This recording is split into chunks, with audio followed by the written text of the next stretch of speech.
కంబరాయి కూడా ఉందా కంటమరాయి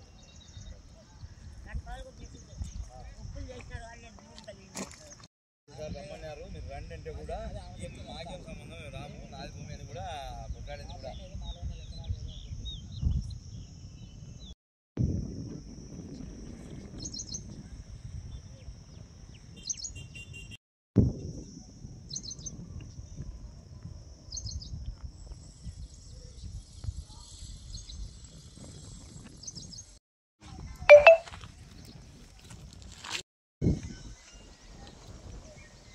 మొత్తం ఈ నుండి మొదలు పెడితే కనుక ఇట్లా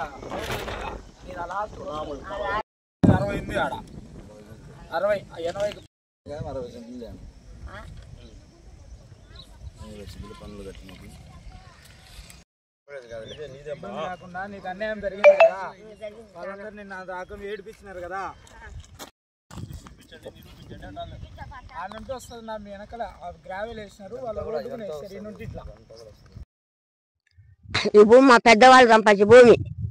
లస్కలు మా అబ్బా కాలం మేచి అది మా కాంటప్పుడు సంపాదించే భూమి అది నాకు ఆడపిల్లకి ఇచ్చినారు పెళ్లి చేస్తారు మా అబ్బగారు అది ఇచ్చి మేము చేసుకుంటా ఉంటాం దీనికి కబ్జా చేసిన వాళ్ళు బ్లూ డైమండ్ వాళ్ళు మళ్ళీ అందరితో బస్సు పిలిపించిన వాళ్ళు ఇంటికాడికి పిలిపిస్తే నీ కాగితాలు మాకు వస్తాయి రా చేతికి మేము పెట్టిన బొమ్మ మేము చెప్పినట్టు అన్నాడు నువ్వు పెట్టిన బొమ్మగా నేను పెట్టిన బొమ్మ నువ్వు మా భూమి తల్లిదండ్రులు నేను ఇంటికి వచ్చేసిన మళ్ళీ సీఏ కార్డు పెట్టినారు ఆడిపోయిన వాళ్ళు మాదే భూమి అన్నారు ఊరు కాపాలంటే మాదే భూమి అన్నారు 10 రూపాయలు పోలీసు వాళ్ళు తీసుకుపోతారు నన్ను మడికాలు తీసుకుపోతారు పోయాక ఎండకు పోయి వస్తాడా ఆడికి పోలీస్ స్టేషన్కు అదేంటి ఐటీ కాడికి అది చేసినారు సార్ నన్ను చాలా తిప్పలు పెట్టిన వాళ్ళు మా భూమి అంతా తీసుకుంటా వాళ్ళని నా భూమి నాకు కావాలి ఇప్పింది మీరు మీకు అందరికి నమస్కారము ఓబులమ్మ గుడి ఓబులమ్మ కడప నియోజకవర్గంలో రామరాజుపల్లె డివిజన్కు సంబంధించి లస్కర్ల భూమిని తస్కరించినటువంటి దొంగలు ఎవరు అని చెప్పేసి ఈ సందర్భంగా వైసీపీ నాయకులు మేము సూటి ప్రశ్న వేస్తా ఉన్నాం తెలుగుదేశం పార్టీ తరఫున ఎందుకు ఇక్కడ పార్టీని ప్రస్తావించాల్సి వస్తుందంటే నిన్న మొన్నటి నుంచి లేదంటే దాదాపు మా యొక్క ప్రభుత్వం అధికారంలోకి వచ్చినప్పటి నుండి ఒక వైసీపీ నాయకులు మా యొక్క ఎమ్మెల్యే గారిపైన కానీ మా యొక్క వాసు గారు జిల్లా అధ్యక్షుల వారిపైన కానీ అనేక రకాలైనటువంటి తప్పుడు ఆరోపణలు చేస్తా ఉన్నారు భూ కబ్జాలకు సంబంధించి వాటికి మేము నిజ రూపాన్ని అసలు ఎవరు కబ్జాదారులు ఎవరి యొక్క కడప నియోజకవర్గాన్ని కాపాడడానికి వచ్చినటువంటి వాళ్ళు ఈ యొక్క ప్రజానికం మరొకసారి తెలుసుకోవాలని చెప్పేసి అందులో భాగంగానే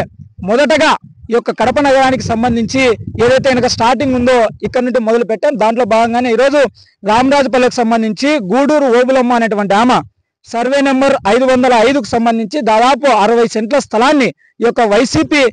ప్రధాన నాయకుని యొక్క అనుచరుడు ఎవరైతే ఉన్నారో వాళ్ళ యొక్క బంధువర్గం ఉందో వాళ్ళ రక్త సంబంధికుడు ఉందో ఆయన వేసినటువంటి వెంచర్లో కనీసం పండు ముసలామా అనేటువంటి ఆలోచనలు లేకుండా ఆమెను అనేక రకాలుగా భయభ్రాంతులకు గురి చేసి వాళ్ళ గవర్నమెంట్లో స్థలం లాగేసుకునేటువంటి పరిస్థితిని ఈరోజు మనం ఆమె చెప్పినప్పుడు చూసినాము ఇక్కడ మనం లైవ్ లో చూస్తా ఉన్నాము ఈ యొక్క వెంచర్ కి సంబంధించి ఎవరనేది కూడా చూస్తా ఉన్నాం కాబట్టి ఇకనైనా సరే ఈ యొక్క వైసీపీ నాయకులు బుద్ధి తెచ్చుకొని ఎవరు తప్పు చేశారు అనేటువంటి సరిదిద్దుకొని పద్ధతిగా ఉంటే బాగుంటుంది అలా కాని పక్షంలో నిరాధారమైనటువంటి ఆరోపణలు మా యొక్క ఎమ్మెల్యే గారిపైన కానీ మా యొక్క వాసు గారిపైన కానీ చేస్తే గనక ఇది మొదలు మాత్రమే ఇక మీదటి నుంచి ప్రతిరోజు అనుక్షణం మా యొక్క జిల్లా అధ్యక్షుల వారి ఆదేశాల మేరకు మా యొక్క ఎమ్మెల్యే గారి